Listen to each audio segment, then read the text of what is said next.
Who am I?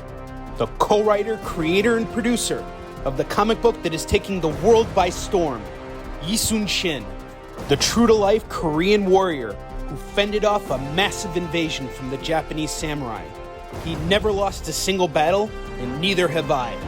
I've been endorsed by the best, including the legendary Stan Lee himself. My partner and mentor is none other than celebrated comics creator David Anthony Kraft, who's written everything from Spider-Man and Hulk to Superman and Batman. Over the years, and with his expertise, I have honed and sharpened my skills in all arenas of publishing. My battleground is on the front lines of comic conventions near and far.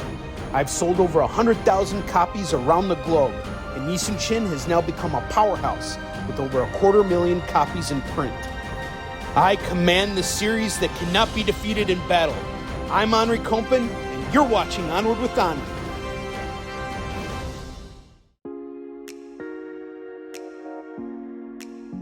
Welcome back, Victory Seekers. Onward with Onrie is back and ready to deliver sword-swinging excitement, bookmark-slashing wisdom, and ironclad proof that hard work and commitment paves the way to success.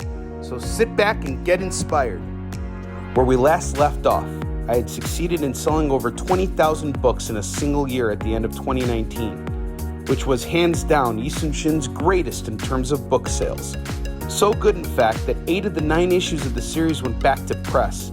It was a year full of trials and tribulations, but as always, the book that cannot be defeated in battle surmounted all odds and came out ahead. By the end of the convention season, I was more than ready to take some time off and recharge. Overall, I had a great break away from Comic-Con. I spent some long overdue quality time with my family. It's not easy being on the road so much when you have kids, and so over the holidays and throughout the cold winter days, I did my best to make up for lost time. Unfortunately, being away from battle has put me in a bit of a financial bind. Back in December, I got hit hard with a tariff from China on my latest print bill. That ended up being only the beginning of my problems. By the end of the month, I ended up having to pay a $9,000 credit card bill, which put a huge strain on my business. Fortunately, I was able to make some sales during the off-season by visiting a few of my local shops for store signings. I also picked up some freelance work, which also helped alleviate my problems a bit. Having low income generation throughout the winter really weighed down heavily on me. It's hard to be creative when you feel powerless. I'll be honest, I had to fight my way out of a very dark place this winter. There were many days when I felt very unproductive in spite of everything I was doing, simply because of the fact that I wasn't bringing home a steady paycheck. I had to consistently remind myself to break away from this dangerous frame of thinking. Creative work is an investment of time that you have to believe will pay off down the road.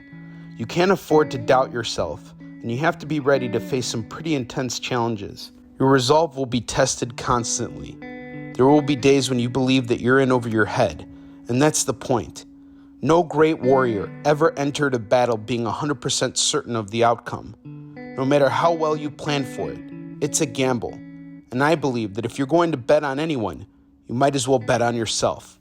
And so I spent a lot of time getting myself in shape for the convention season.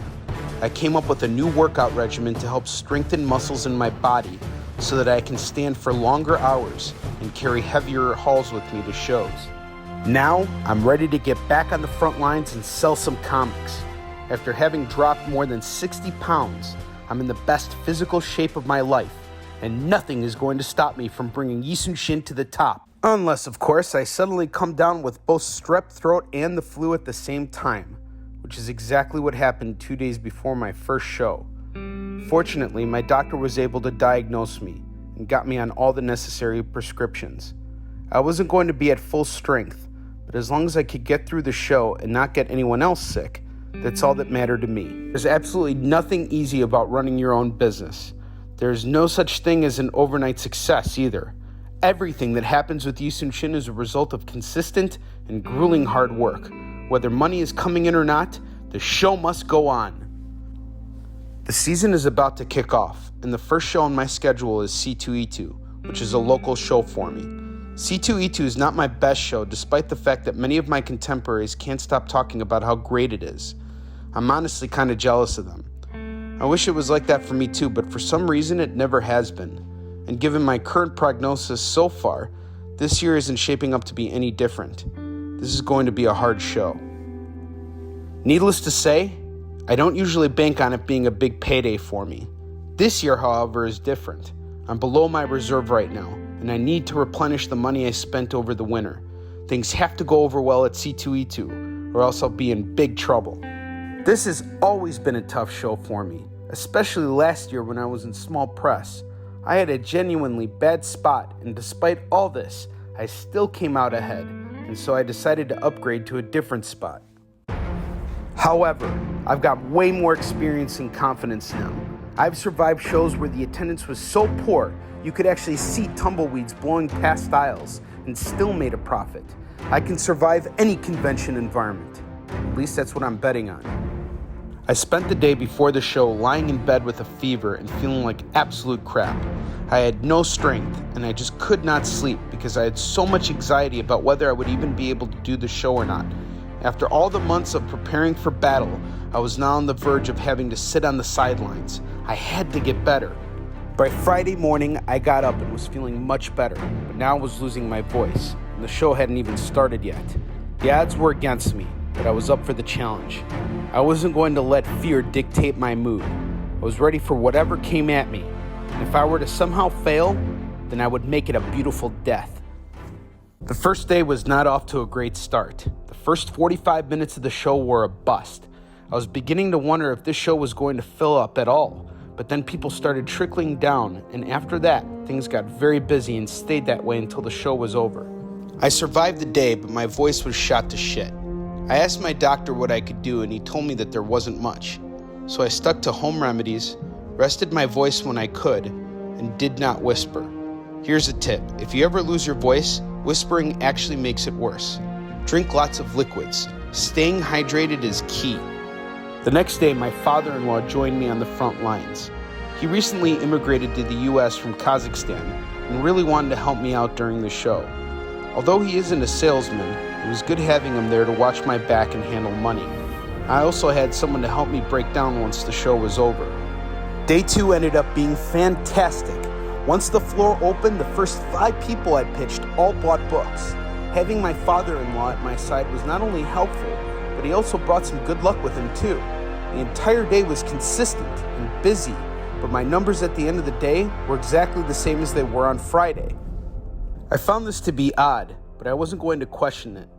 A few days back, I was wondering if I was even going to be able to attend this show, and now here I was doing it, and I still had my voice intact. At this point, there was no way I was going to sell out, but I was happy that I was making such strong connections with new readers. It felt so good to be back on the front lines. I forgot how much I missed it and how important it is for me. I was born to be a showman. I love my job very much, and every sale fills my heart with joy and excitement.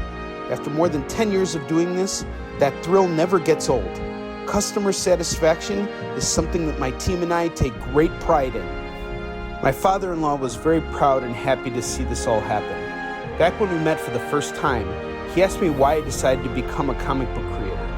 As you can imagine, this kind of profession isn't very common in Kazakhstan. He was more curious than anything, and after finally seeing me in action, he got his answer. Sunday was a full day and a tremendous success for Yusum Shin.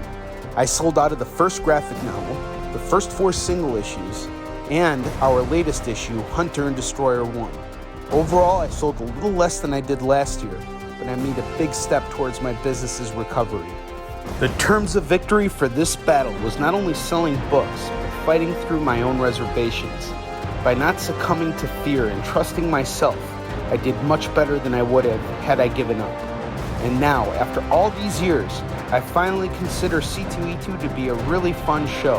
I can't wait for next year. Next week, I'm off to Emerald City Comic Con in Seattle, where I plan to take on the 1500 comic book battle. With fears of the coronavirus discouraging attendees and exhibitors, there is concern that this show could be a bust. But the show is still on, which means you can count on me to be there, ready for convention combat. I'll be sure to let you know how it all goes down. I'll see you all next week, Victory Seekers, and until then, onward to victory!